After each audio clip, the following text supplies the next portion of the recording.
తిరుమల కలియుగ వైకుంఠం శ్రీ వెంకటేశ్వర స్వామి నివసించే పవిత్ర భూమి.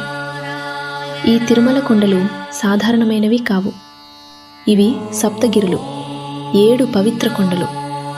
మొదటి కొండ శేషాద్రి. ఆదిశేషుడు కొండ రూపంలో మారి శ్రీమన్నారాయణుని రక్షించాడని నమ్మకం.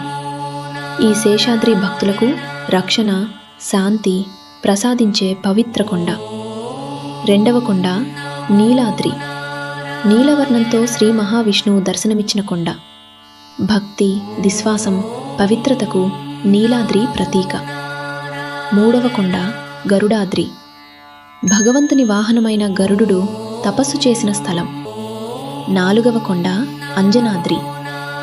ఆంజనేయ స్వామి జన్మించిన పవిత్ర భూమి. శక్తి, ధైర్యం, అచంచలమైన భక్తిని అంజనాద్రి ప్రసాదిస్తుంది. ఐదవ కొండ వృషభాద్రి. ధర్మదేవత అయిన వృషభుడు తపస్సు చేసిన కొండ. ధర్మం, న్యాయం, సత్యం ఈ వృషభాద్రి యొక్క మహిమ. ఆరవ కొండ నారాయణాద్రి.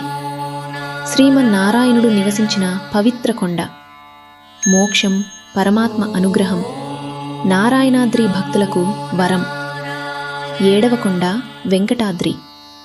స్వయంభూగా వెలిసిన